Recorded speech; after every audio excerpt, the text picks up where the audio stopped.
on TV, mate. Worry about it. This is Seb James of Words of Wimbo, Vanilla Gorilla Talk, sitting down with Dominator Clark, surprisingly. Who's as shocked as I am to see a camera pointed at him now. Definitely shocked. This is Mason. He's here because, well, we've tried to give him away at it, but it wouldn't work. And apparently, he has to stay here with us. Try and get him playing in traffic, but it didn't work. No, he shot off like a pigeon. But I'm going to ask Dom some questions and get to know him on a personal level so people can get themselves into the world of professional fighter, father, all-round bad motherfucker. I'm allowed to swear in front of him. His mum doesn't mind, and she's not in the country, so she can't tell me no. Sorry, Jen. And get to know him a bit more while we're here. If you hear some light snoring, that would be Bronson, the 120-pound bulldog in the corner, who, yeah, just occasionally snores and makes noises. Doesn't do a lot. No, but he's a damn good accessory. Don't worry, I've distracted Mason with the TV, so he probably won't field a lot of the questions here. Well, there we go. Dom Clark, the Dominator, as seen on UCMMA, Cage Warriors. No, Cage Warriors. UCMA. Oh, I can't remember now. So many shows. RXF, Bellator, Showtime. I was gonna say we showed it to Bellator was the last time people saw you in the MMA. Saw you on TV. Yeah. Possibly back again sometime soon in Bellator. We hear whispers. Possibly, we don't know. We'll see. We don't know. Don't not sure what path I'm going to take yet. No. Well, let's break into. I've known you for a long time now. Well, long enough that we get on. So 7-8 years, yeah. But some of the people don't. So what brought you into fighting? What about you just thought, oh, that looks like a good idea. Put me in a cage with someone. Because from what I see, in my opinion, there's 3 reasons people fight. I think we've had this chat before. I said there's people that just like to compete and have that natural sort of competitive drive. There's people that want to be the best at something, and there's people who aren't psychologically with it and just want to hit people that are going to prison. That's where my fight career picked out. Fortunately, I love drugs and strippers more than I love training, and hence why I didn't fight on Bellator and you did. It's a long way off Bellator. What brought you into it then? I think it's competitiveness, boredom actually to start with. Being down here and everything like that, being a London boy really, moving down here and not really having anything in particular to do. I started training over at Sukhothai, which is primarily a Thai boxing thing, but I got into Greco-Roman wrestling with a coach at the time called Andy Lawrence, who's still around. And I just found it really enjoyable and like testing myself, and found out I wasn't too bad at it. There were a few guys getting ready for camps and stuff, and I fought very quickly afterwards, really. You know, to my regret at times, really. What, you did 3 weeks and you took a fight or something like that, yeah. This is back in, 2008. So I'm not going to interrupt your story here, but we've established that might not have been the smartest move. Did you not take a fight for Bellator on like 4 days' notice? Something like that, yeah. So it's been like 6-7 years since you started fighting. Going on 8 years. Going on 8, and you thought at the beginning, oh, I took fights at short notice. That probably wasn't. That probably was where I'm a bit too keen to fight. Then someone rang you on 4 days' notice last year, and you went, yeah, I'll take that fight.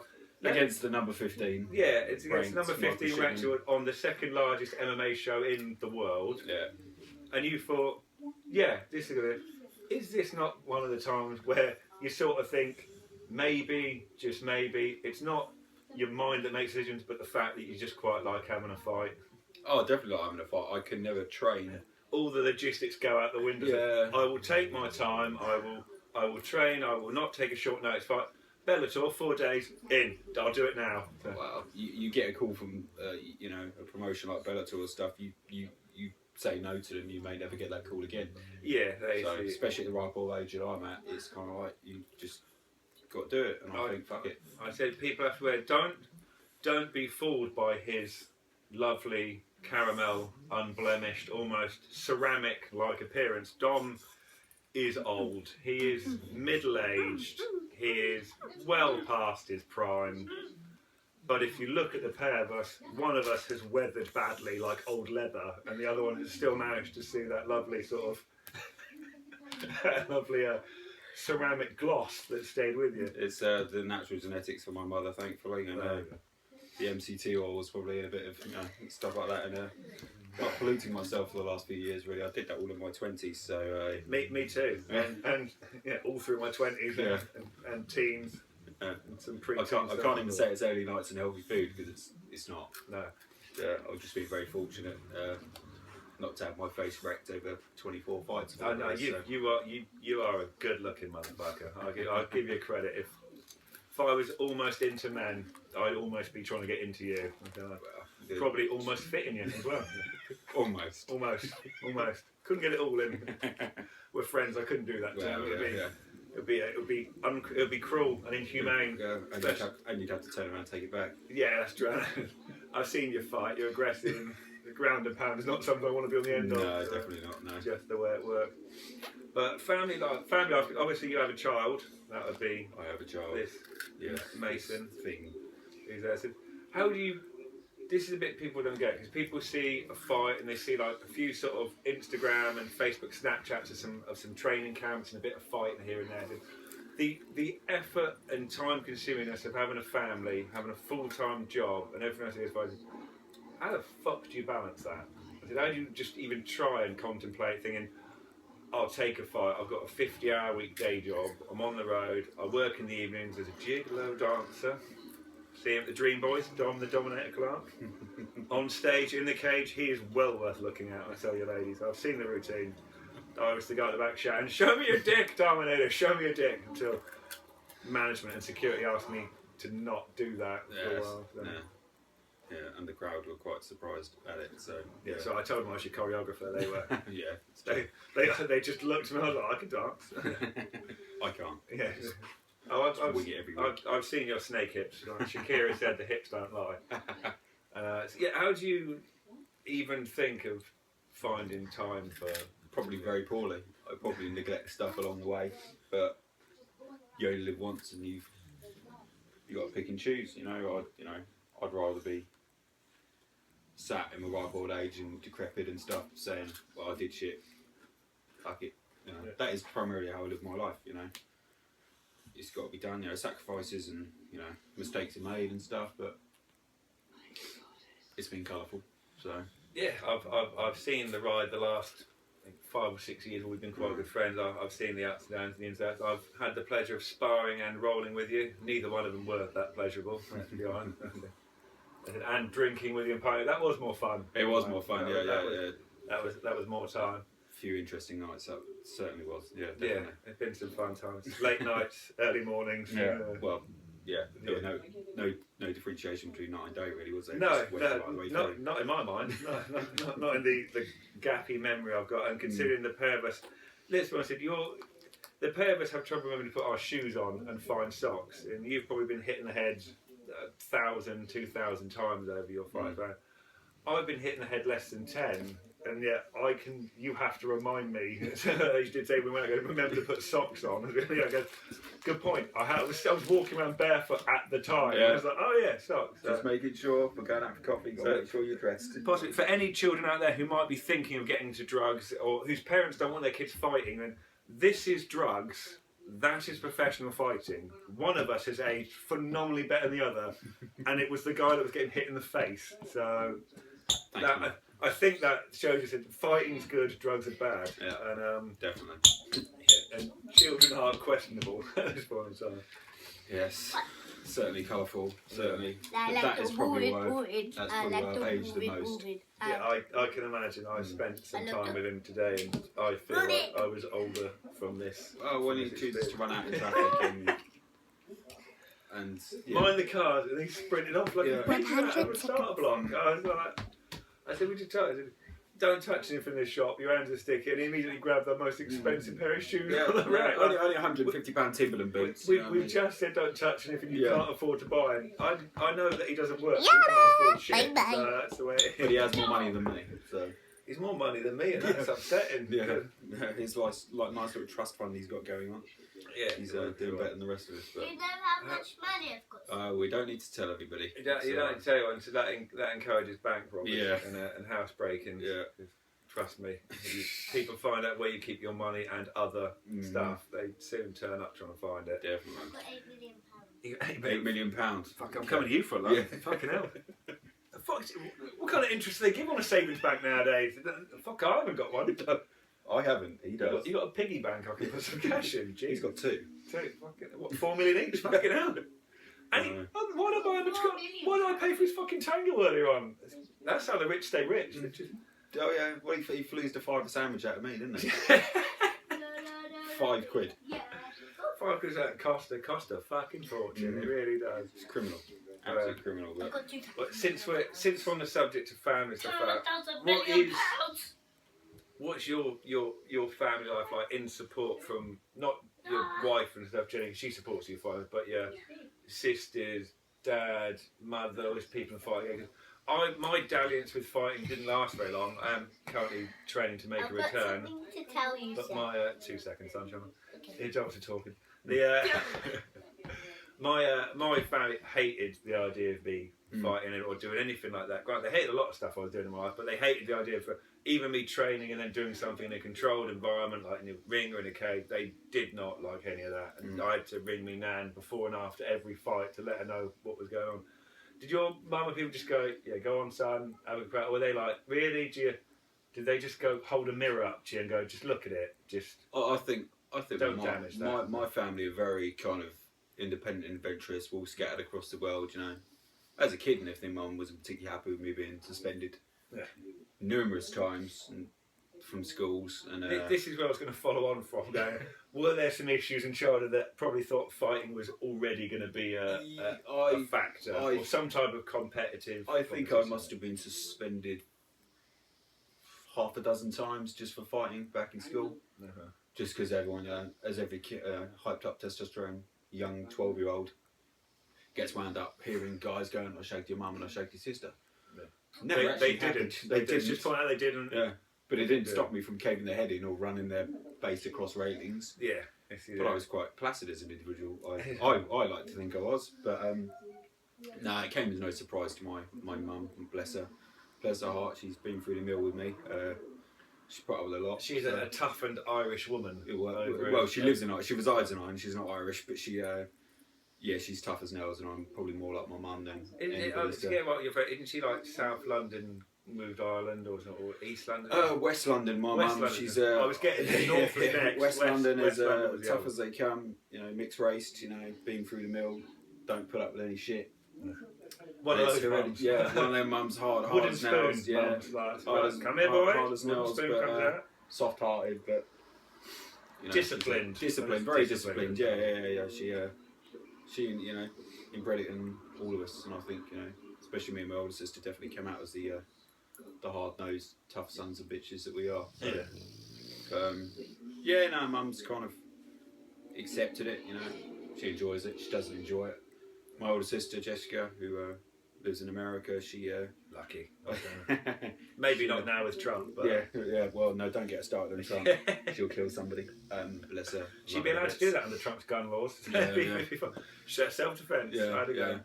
But my older sister Jessica, she's a bit of a badass herself, so I'm very proud of her. She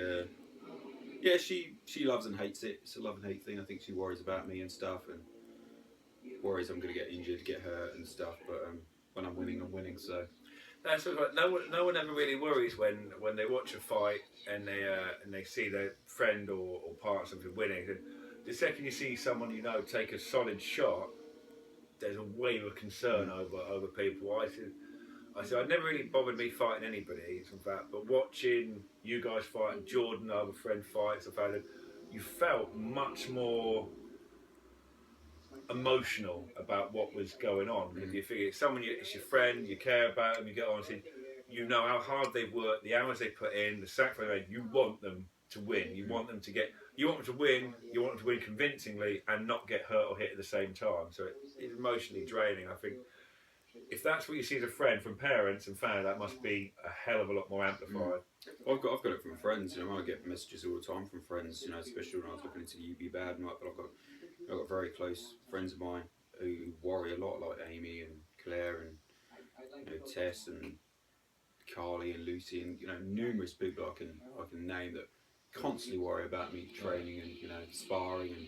taking fights, and they come and watch, they come and support, but they probably age about 5 years every time I'm out there. So I can blame you for some of this. Then I don't see it, I don't feel it, because I'm the one out there, I'm the one performing. But there's many of people that have suffered at the hands of my fight career just by coming to support me, and they struggle a lot. So, but I'm still going to do it. Yeah, so you got to do what you enjoy. Yeah. Next generation, will like father, like son? Will that be something encouraged, or just let him take his own path, or will it be will mother not want him to her baby boy to be a? I think it's more inclined to be that, yeah, but I don't feel he needs to. I think he's different. He's like me, but he's not like me. Okay. He loves to go, as you've seen from the sparring videos. Yeah, I saw that earlier on. He certainly he don't take a step back. So it's fifth gear, ball to the wall, even at sort of 6 years old. Yeah. He loves to throw hands. He's got no head movement, no footwork, just like his dad. Yeah, just like his dad. No, just feet planted, start swinging. Yeah. Which take 3 punches to throw 1. Which is always exciting for fight fans to watch. The feet planted and just stand there toe to toe. Rock 'em, sock 'em, yeah. It's a good stand. It does lead to forgetting where your socks are later on in life and all that, but at least for the beginning part, it's fun. And I'm to text people to ask where I've left keys and left vehicles and all kinds of stuff. So I told you the story of my brother the other week. Where I had a female come around a little while ago, or a while back or something, and spent an evening together, and then they left, and then a few days later I told my brother I had this weird dream where I had this certain girl, and he went, "No, that actually happened." And I was like, I didn't go, "You what?" And he went, "No, she turned up, you let her in, we went upstairs for like a couple of hours." I thought 2 hours doesn't seem real to me, but maybe I was a slow starter that night. Yeah, just Netflix, just chat her out, see what we got. He goes, "Yeah," then she left. And I was like, right. So that was an evening. He went, "Yeah," and I went, right. That might explain why she hasn't been happy with me, because I haven't spoken to her for like 4 days. The realisation she was actually there doesn't exist anymore. anymore. It wasn't an awkward dream. It was an actual awkward reality. I'm guessing. So I imagine it's like prisons of war when they block out awkward things. So I guess it was selective memory. Yeah, clearly I just wasn't on form that night. When we went, for our own personal record, let's just block this one out. Just for our own ego, let's pretend this was a dream. I wish I could have that. Yeah. Well, it's fun. Normally, I remember all the awkward stuff I do, and I take it on stage with me for. It fills some events in front of 300 or 400 people. But now I don't do that anymore. So now it's just I have an awkward life. That loud granite snore was from the dog. If anyone's heard of one of the Captain Slobber, the knucklehead. Yeah, that 110-pound lump in the corner. Not doing a lot. Yeah. No, I know he feels lucky bastard. Eats better than me. It's a very good diet for a dog. Naturally an expensive diet. Yeah, I remember looking at it when I looked after him for you guys on your holiday, and he spent a week with me irritating me dad, trying to nick his chair, and I had to take him out because the other person forgot to give him his morning sausage, so I had to take him to a cafe and actually have them make him sausages. Yeah. And when I was at the pub and I had to order sausage, peas and like potatoes for them on the kids menu, because they were like, "Oh, do you want colouring book?" I had to go, "No, I don't have a child," and they looked at me like, "Well, I don't have. I've got a dog. He's got a specialist diet." That's when they brought it out on a plate from. I was like, "You just whack it in a bowl," and they brought out full service on a plate with a knife and fork. Cutlery and stuff. Yeah. I was like, "I know there's tricks you can. I know you see them dancing on Britain's Got Talent, but they can't fucking use cutlery." I said, "There's no way on earth this dog is going to be able to cut his sausage into pieces." Definitely not. Lucky if he chews the fork. Yeah. No, I didn't give him the fork in the end. But it's a shame. But yeah, he did just get back in my car with a face covered with fucking gravy getting all over the upholstery, which was lovely. You've got to love the jowl. I just bought that BMW and he'd destroyed the back seat. That's why he's not allowed in mine. Yeah, he destroyed the seat with gravy, peas and just fucking drool everywhere. Apparently there's always more dribble in him now. He told you to wipe his mouth with that tea towel. You don't even need to give him a drink and he just possesses it. It just comes out. He just Shar-Pei Bulldog Cross. Wrinkles and slobber. And thick. Well, no sense of spatial awareness. No, I'm aware of that. He does not believe he is as big as he is. Only 36 kilos and still growing. Yeah, still he looks bigger than the last week I was here. He is. It's all that food. So, on fight career terms, what's next for Don Clark? what does the Dominator have going? Because you retired for a year and a half, nearly 2? 18 months. 18 months. Came back and had one of the best runs of your career. Picked up another title. Yeah. And now we're back here. We've done Bellator. I said, other than UFC, that's sort of the top of where the echelon people get on a Bellator card. Yeah. Is in fighting is a high. What is the next step for you? If we look at it from a listed point of view, this is the part of your career where you're on the back. Is this you want to check off boxes and start saying, right, I want to get this done. This is something I want to do, or is it just keep going, take it as it comes, and just enjoy the time you still have fighting? And well, my career has never been check boxes. You know, I've never. You know, I just seem to. I don't actually look for fights. Fights seem to find me. I get. Oh, I know you feel at times. Yeah, I get calls from promoters and stuff. You know, I didn't look to fight an RXF in Romania against the champion and the ranked number 1. You know, so Baru. You know, I mean, I didn't look for that fight. I got the call. Oh, yeah. I didn't look for Bellator. I got the call. You know, there's guys I believe to be better than me who didn't take the fight. I get calls from Jay Furness, people like that. You know, get offered people like Danny Mitchell and all these these big high level guys. You know, there's certain people who slag me off and say I'm a journeyman and shit, but so I've got a 50-50 record and all that. But I just like to fight, so I've never really had a specific plan. I've never been one to look for belts to fight for titles and stuff, and just I've got a couple of titles and stuff, but I've never really fished out looking for them. It's just I get in there and when I enjoy a fight. I try to fight the toughest guys I can find. Just enjoy a good brawl, and people seem to note that fact down. Yeah. I come to fight, win or lose. I come to fight. Touch wood, never been knocked out. Nothing's ever damaged this. No. Thank goodness. Broken rib, dislocated ankle, dislocated knee. Numerous other injuries and stuff. Always knocks and tears. Tore my abdomen. It's not fun. No, not fun. I've had a few heavy ones, but it's part of the game. I've come away relatively unscathed compared to some guys who I know have had shorter careers than me and come away look like they run in front of a truck. You know what I mean? So yeah. You can always see a few boys in the gyms who've got the cauliflower ear and scar going down here, and one eye that's a little bit lazy than the other. You think permanently stroked. Yeah. I mean, I've got the cauliflower ears, but this is 4 years of trying to drain them, so I've actually come away relatively. You've managed to avoid the Randy Couture to a good degree. I don't really like to refer to it as Randy Couture. Lee Taylor. Oh, such a beautiful man, but those ears. Jesus, I tell you, he is. If no one knows who we're talking about, Lee Taylor, he's a badass motherfucker. He's an MMA fighter, came from Southampton. Mr. Hercules. Mr. Hercules, I'm afraid. Body of a god.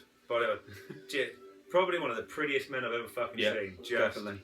Goddamn attractive motherfucker with the worst cauliflower ears you've ever seen. Yeah. It's like someone drew it's like one of those sculptures from Greece, and then at the end.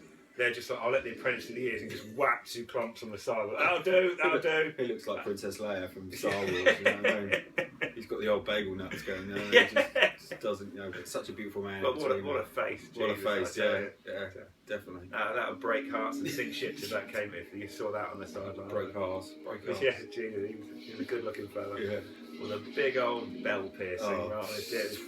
Fucking break a window with a thing he's got hanging in there. Jesus Christ. Yeah. But yeah, on the MMA scene, let's dig into it. So we're based, for the people that are watching this, on YouTube and other video channels, but mostly YouTube, because that's where I'm putting this on my YouTube channel. So if you're not watching this on my YouTube channel, someone's fucking stolen it. So put it back. The MMA scene, everything in Bournemouth, it's really boomed at the moment, and everyone's trying to get in. We've got different charity boxing events, the white collar boxing, whichever those. The white collar MMA, which I don't get. Yeah, I no headshots, shin guards, only body shots. Just fucking grapple. Just grapple. You'd have more fun having a sambo tournament, quite frankly. You're not a fighter until you get hit in the face. I don't care what people say this shit about jiu-jitsu fighters. You're not a fighter unless you get hit in the face. It just pisses me off, this white collar fucking MMA shit that's happening. Well, this was going to be fuck off and do an interclub. This was my question. What do you feel about the scene? And a lot of because there's fight shows which are brilliant stuff down here, and people put them on. You have pro boxers, amateur boxers, semi-pro, and then we have this whole spectrum where everyone is cashing in on the white collar boxing thing. Now, I'm not saying it's because they don't want to help charity and they don't do things, but when you only have to give 15% of your profit to the charity and the rest you can keep for yourself, it's not always, let's be honest, people aren't always doing it for charity. So it is a fucking lucrative business to be in, this white collar boxing, which is why I'll be starting my own. Seb James present. I'm far too lazy and I'm not that much of an arrogant prick to run my own tournament. Wouldn't name the belt after me though, but yeah, because this is the issue. I said, the problem is that you've worked the nightclub scene like myself at times. You have people that spend their time training in gyms and they're good, they get fit, they get healthy, they do exercise, all that stuff, and that's what it's about. It's a confidence booster thing. And then you get people that do one MMA class or one with the training, and they tell the club, "I'm an MMA fighter, I'm this," and the amount of people who do this fucking do one white collar boxing match, which is essentially not being discourteous to anyone else.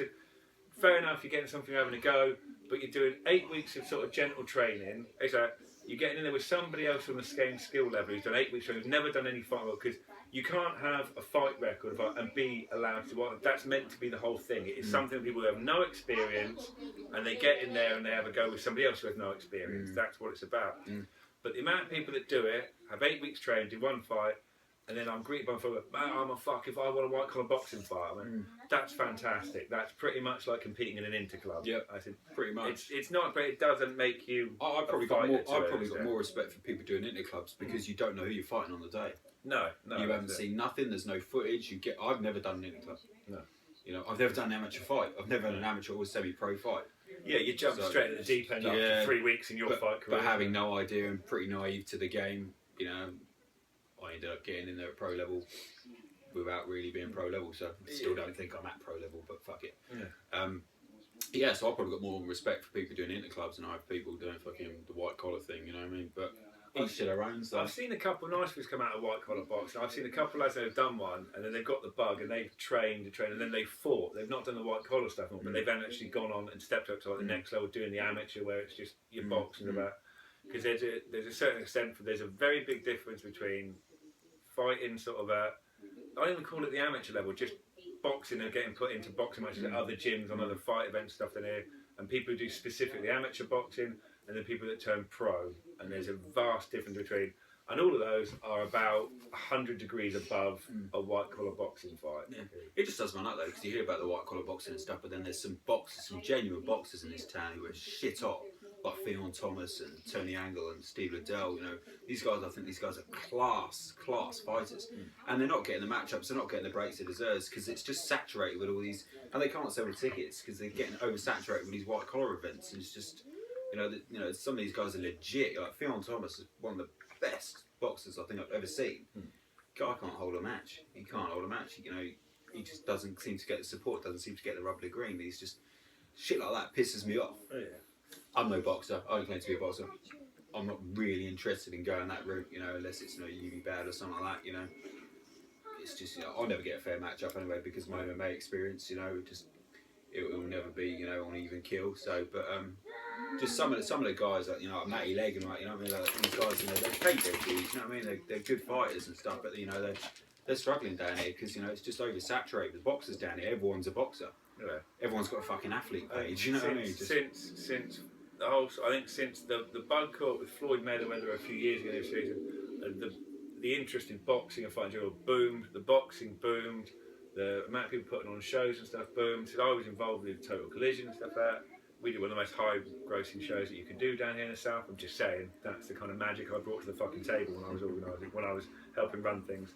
It's just what I do. I do what everybody else does, just better. That's the secret to my key success. I'm living in my dad's spare room again at 30 years old, so because I'm that successful. But yeah, it sort of it boomed, and now it's not a question of who's the best fighters and that. It's who can get the most friends to come and watch and fight. Who can sell the most tickets? Yeah.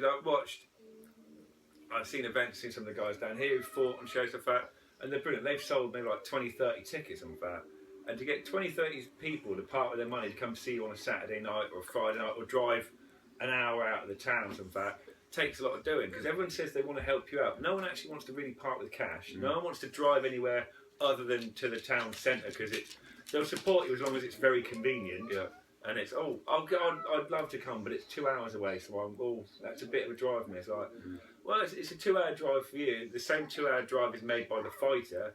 Only he spent the last 12 fucking weeks dieting, not spending time with his family, getting up at 4 AM to go fucking running, eating salad, not having a good time, getting punched in the face by sparring partners, sweating, bleeding, and sometimes crying as well at other points, aching, busted, bruised and stuff like that. To go in the ring to then have someone try and knock his fucking head off, and you can't be asked to drive 2 hours and pay £25 for a fucking ticket. I mean, when people don't think people understand that. No, it's a hard game, you know. Trying to sell tickets and stuff, and getting told a week out from a fight, you know what I mean? Oh, I can't come now, and all the excuses, which is fair enough, but don't feed us the bullshit, you know what I mean? If you're not coming, you're not coming, but they don't fucking message us on Facebook afterwards and ask how it fucking went. Yeah, fucking turn up. You know what I mean? That is the turn up. You know? That is the most. I've got some amazing supporters. You know what I mean? Like, you're welcome. Yeah, you're welcome. But I've got guys who travel down from Northampton, Buckinghamshire, all that kind of stuff. You know what I mean? They travel to London. They book hotels and all that kind of shit. Just geographically located to all that. It's like a 2.5 hour, sometimes 3 hour trip these people make to come to see a fight and then stay for a weekend. I mean, I had guys coming from the up towards that country, up towards the Midlands, actually coming over fucking tiny little venues, you know what I mean? Of course, when I was fighting in tiny little nightclubs, you know what I mean? Back end of Essex and stuff, I had people coming to support me there. So I can't knock my support. I've got some phenomenal, most of them are friends, you know what I mean? And most of them don't reside in Bournemouth, you know what I mean? They travel all the time to my fights, and they come to London, they come to London, and I've literally been in there and TK with my guy in 22 seconds. Yeah, you're a fucker for that. I've wasted 4 hours of my fucking day travelling away. But they're still there every time. Every time they come to support me, so I'm humbled by how fortunate I am. I can get 60, 70 people to come watch me fight. I'm very, very fortunate. Well, this is the fun part of when people think it's easy to book a show and put on a show, and probably they would say, oh yeah, we'll put on a show. So I'll sell 50 tickets, he'll sell 50 tickets, she'll sell 50 tickets, and we've got 500 tickets sold, and we're putting them in at 30. Oh yeah, we'll make like 15 grand off the tickets alone. So fucking bullshit, will you? Bullshit. The realism is, you'll have 50 people you think will be interested in coming to watch you fight. Now divide that in half straight away. So that's how many people will initially say they want to have a ticket off you. Yeah. Divide that in half again, that's how many people will actually fucking pay for the ticket. Divide that in half again, that's probably the amount of people that will fucking call out at the last minute and pull in. Yeah. And you'll have to fucking refund ticket money sales back. So when you say you've got 50 people that will come and support you, generally that works out between 8 and 12 is essentially the real pretty much, yeah. So when you can drag, like we did show tomorrow and you dragged 108 people from fucking OK forward. When people turn around and go, how many people have you got? I can sell 100 tickets. When someone can generally sell 100 tickets, that is fucking impressive when it comes out. Especially when we're not talking about shows that are Bellator, UFC, Pride, or Lions, all this thing. I said, you're talking about people travelling to a fucking hotel, essentially are this one in a basement banquet room of a hotel, which is overstuffed, these sweatbox that's got a room for about 450 people. And when you're turning up and you've got 15 other guys fighting that card, and you're packing 25% of the fucking crowd, that's a feat that has to be fucking accredited to you and acknowledged and stuff like that. So respect is given for being able to draw that crowd.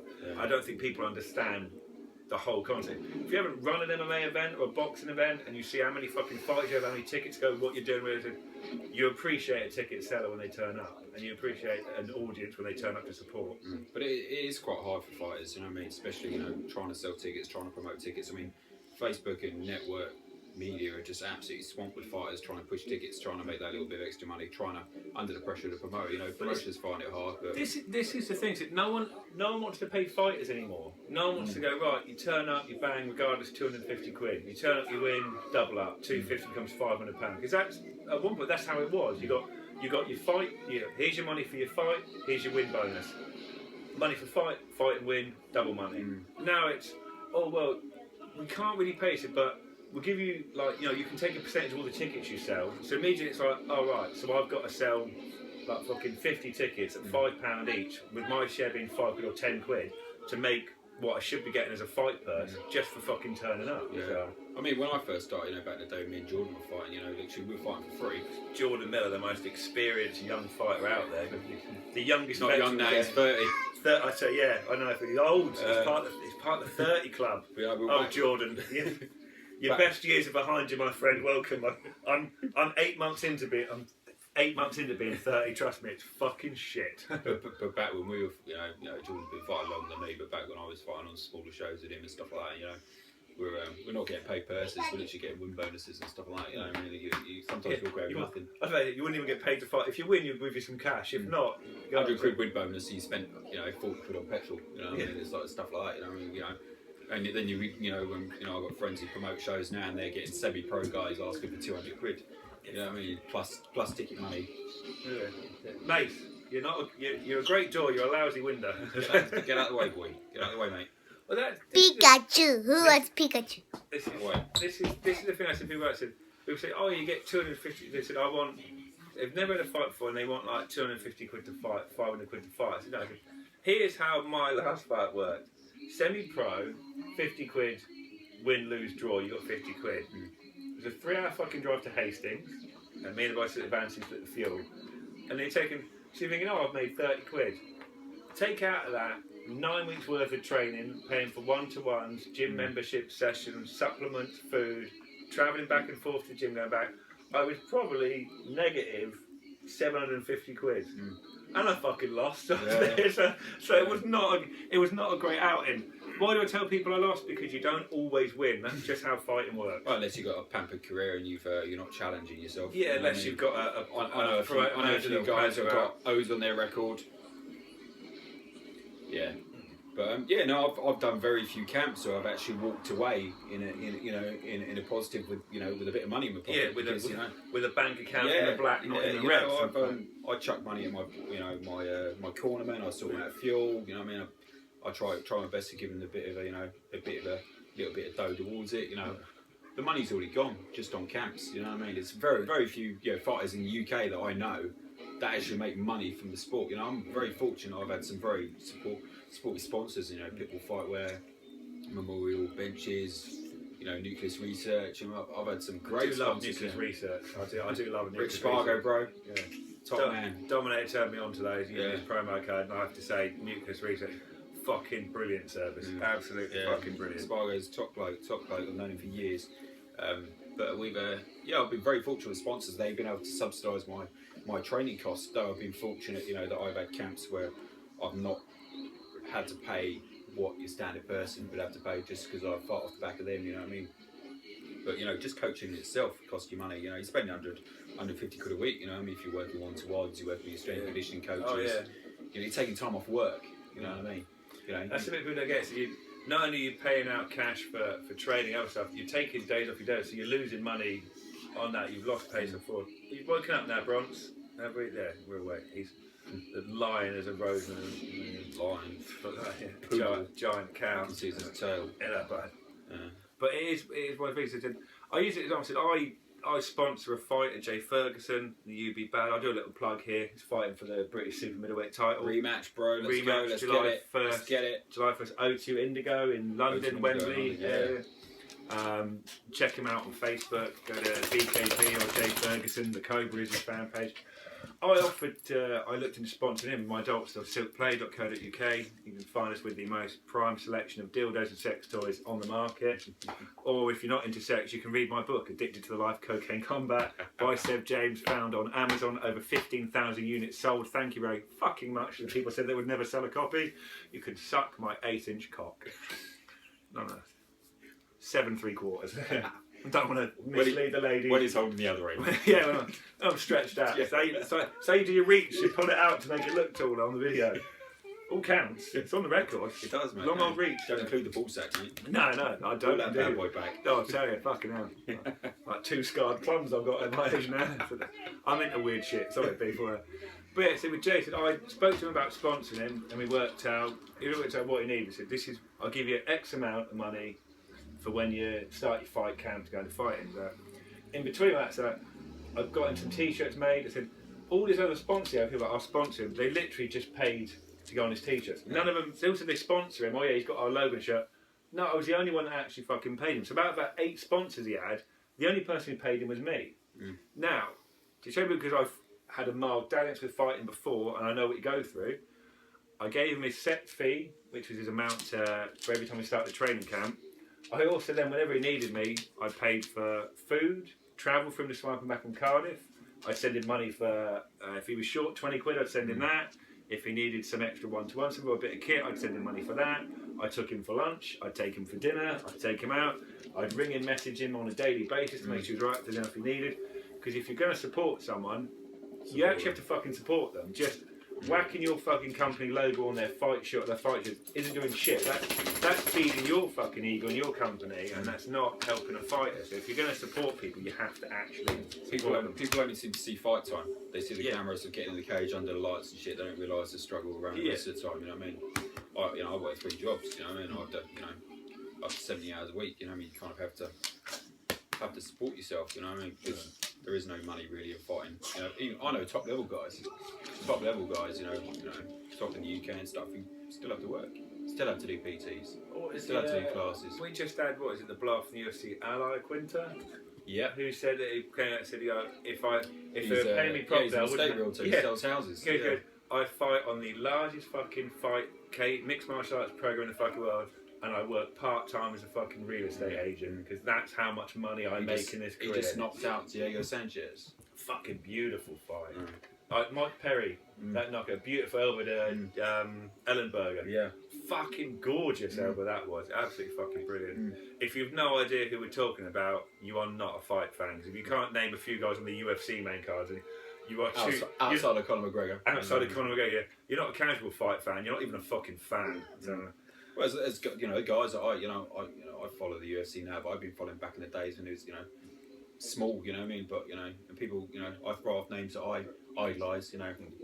Like Ian the Machine Freeman, Matt Hughes. I love it. James Pulver. Love a James Pulver. Yeah, Little Heathen. Fucking I met him at Cage Warriors. One of the most pleasant fucking guys I've ever come across. Yeah. Fucking brilliant. I met him up in London. I had the pleasure of meeting him at one of the first Cage Warriors shows when they came back, and I got to meet him.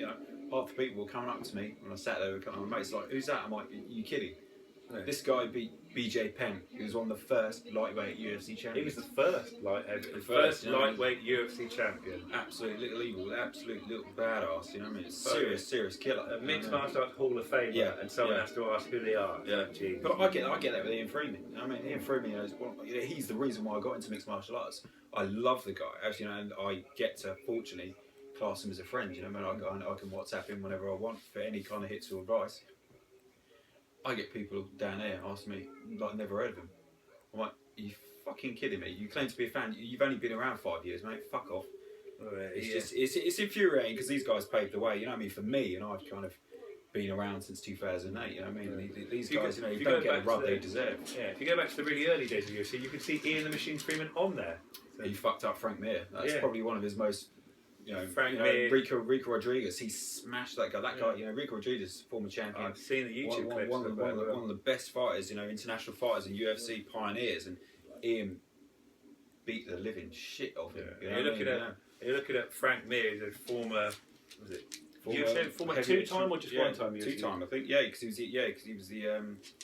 was the interim champion as well. That was it, because he won the belt, then broke his leg in a motorcycle accident. Career sort of put hiatus for a couple of years. Came back, won the interim belt, and then got just savaged by Brock Lesnar. But he's most notable for heel hooking Brock Lesnar. You know what I mean?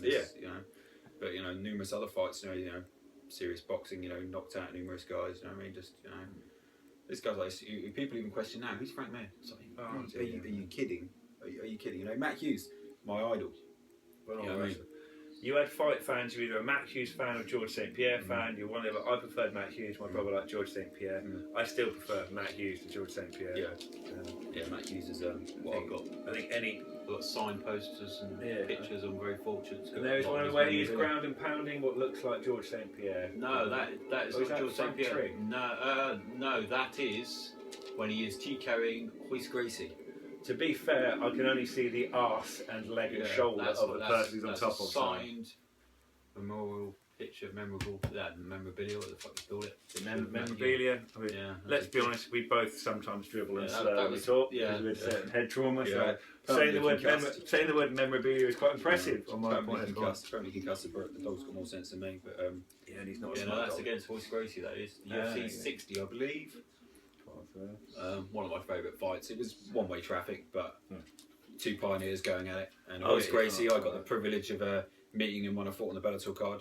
Me and Jordan was sat stood in the foyer with him, talked to him for over an hour, just about anything. And such a nice guy for being such a legend that he is. Who was I talking to? I was talking to somebody else. Do you ever meet any celebrities at the fights? And the best thing I could tell him was Jordan when he was fighting in London, and Dizzy Rascal tried to say hello to him, and he told Dizzy Rascal to fuck off because he didn't know who. Just said he was this irritating cunt that won't leave me alone. Yeah. Like, Dizzy Rascal, Jordan, he wanted to wish you luck on your fight, and he told him to fuck off and get out of his locker room. Like, there we go. I've been fortunate to meet quite a few. Tito Ortiz, Fedor Emelianenko was that was an interesting one. Going up to him in the hallway. At the back of the arena and all that kind of stuff. And Stone Cold Killer, that guy. Just the look on his face, he just gives everybody. It's just natural, but to us, it's just you see the any picture of Fedor Emelianenko. If you don't know who Fedor Emelianenko is, you're not a fight fan. Because you do not know arguably the greatest fighter of all time statistically, apart from his last few fights where age caught up with him, but still arguably the GOAT. It's literally the most deadpan expression, no matter what's happening. Just in fights. That's it.